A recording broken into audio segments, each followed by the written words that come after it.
Well, good morning to you all, and welcome to Ben Vicarage. And it's Tuesday, and it's lovely to see you. Thank you for being with us this morning as we continue our adventure through the book of Proverbs, which, as I said before we did it, is not a book I know well, but I'm getting to know it well, and it's good stuff, isn't it? It's really, really good stuff, and I'm really enjoying it.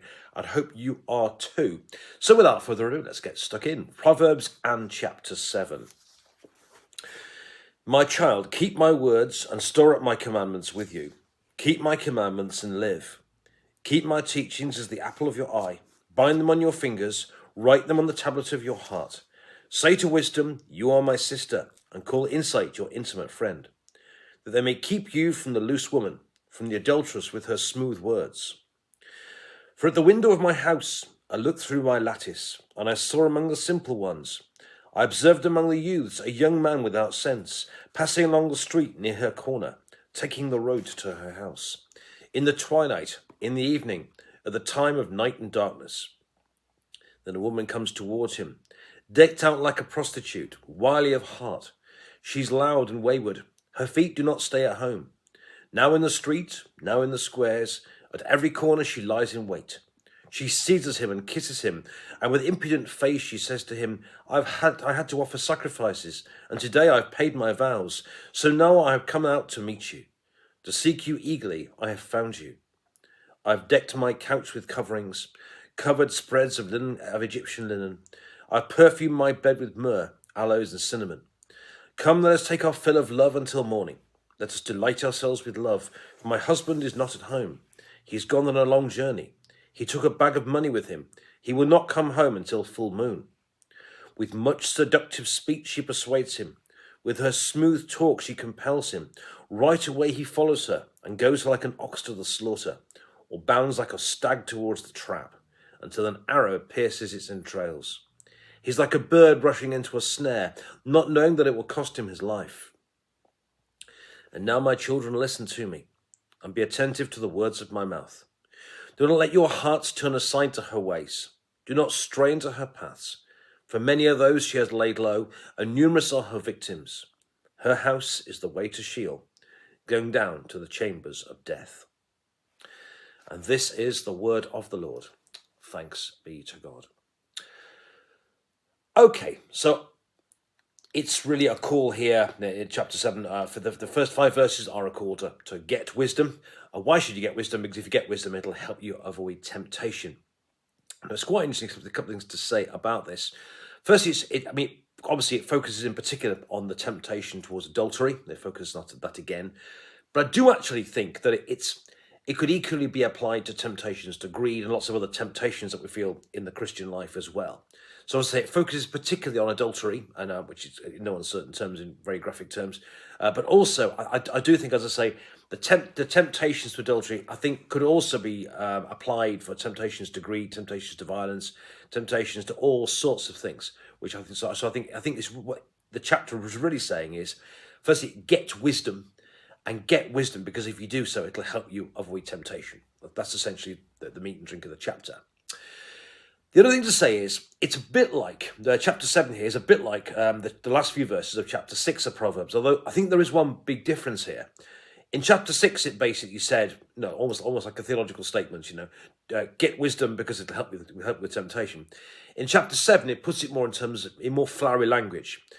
In the first, I'll talk about them in a minute, but the flower that uses quite poetic language in verses 1 to 5 about why to get wisdom. But the rest of the chapter, it puts it in terms of a story, something he's actually seen. He's been looking out of his window, through the lattice of his window, and he's actually seen this take place in front of his eyes. So verse 6 talks about it in theory. Verse 7 kind of demonstrates it happening in practice through a story in which he says he's actually seen. So, as I say, 2 things to learn from this chapter in particular. Firstly is to say this is about the importance of getting wisdom to avoid temptation. Whilst it focuses on adultery particularly, I do think it's a call to arms against all sorts of temptation.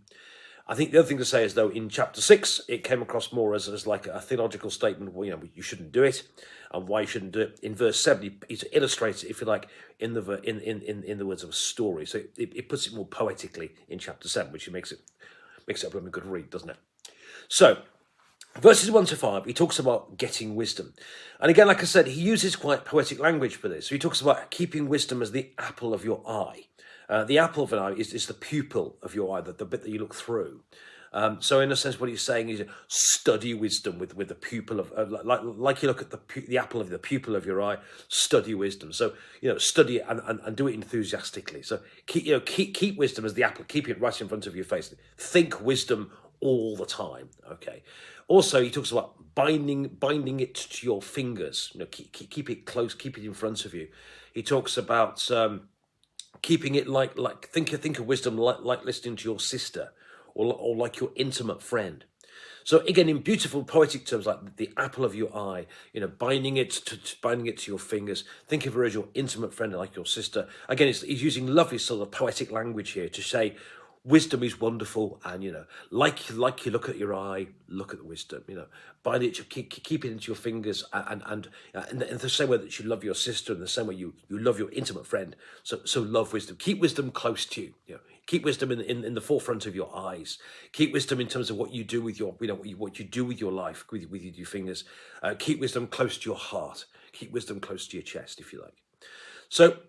In verses 1 to 5, he really talks about get wisdom and keep it close, and he uses, as I say, beautiful poetic language to describe this. Then in verse 6 to 23, he tells the story of what he's seen through his window. He's obviously looked out of his window, and he's seen this temptation to adultery take place in front of his eyes. Okay, so let's take this one step at a time, and. If you think of it as a call to wisdom, just look. Let's just look what might have happened. I mean, he talks about somebody being a simpleton, somebody who hasn't got wisdom at all. Verse 7: and I saw among the simple ones, I observed among the youth a young man without sense. So this is what life is like if you haven't got wisdom. And notice then in verses 6 to 9, he goes to a place of temptation, passing along the street near her corner, taking the road to her house. So he's foolish because he's gone to a place of temptation. He's also done it in the twilight, in the evening, at the time of night and darkness. So he's put himself in a place of temptation at a time of temptation. And if he'd had any wisdom, he just wouldn't have done that. Okay.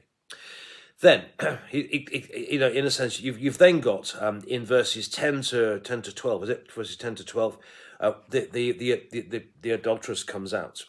And notice that she's dressed to kill. There's no subtlety involved here. She decked like a prostitute, wily of heart. And that's how she's dressed. She's clearly, to coin a phrase, she's dressed to kill. And it's saying here, he really should have known better. So wisdom, this lack of wisdom has taken him to a place of temptation at a time of temptation, and she's clearly up for it, which is why she's dressed for temptation as well. So he really should have known better.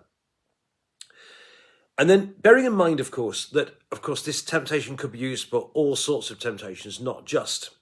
What does she offer him in verses 15 to 18?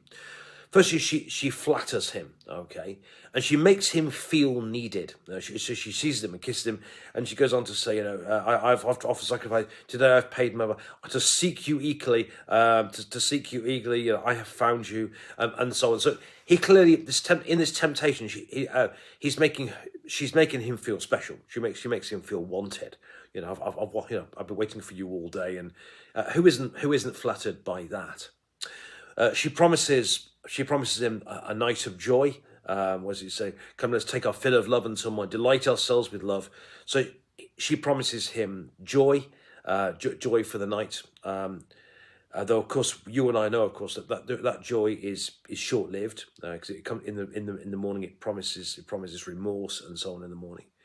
And then, of course, notice her husband is away, so she promises that he can get away with it as well too. And like also the bit at the beginning, also today I've paid my vows. It's almost like it's like someone saying I've gone to confession this morning, so it's all right for me to act naughtily tonight. It's that kind of thing as well. I've done my religious duty today, so because I've done my bit for God, it means I can be naughty tonight. And you do get people whose minds kind of work like that. So this person comes to this foolish man and promises him all sorts. She promises him joy, She promises that he'll get away with it. She promises, I've done my religious bits, so my conscience is clear. And she promises, that she makes him feel wanted. All these things, of course, are false promises, because she says she wants him, but after tomorrow she won't when her husband comes back. He promises he'll get away with it, but you and I know that he won't, because it'll promise to cost him remorse and cost him ultimately his life in the end. She promises him joy overnight, but of course the joy will be short-lived. So she promises him so much, but if he'd had wisdom, he'd have known that it's not going to work out that way.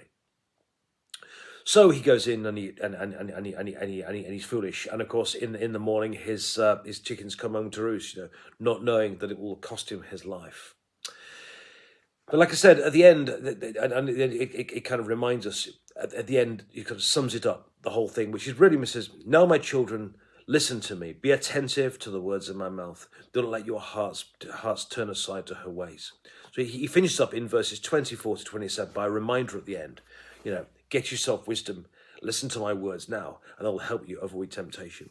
So he tells this story, which is like a parable. He says, look out of your window and you'll see what happens if you don't get wisdom. He goes out to a place of temptation, at a time of temptation. He should have known better by the way she's dressed. She promises him the world, and ultimately it causes him trouble. And what the writer is saying is, listen to wisdom and you'll see these things.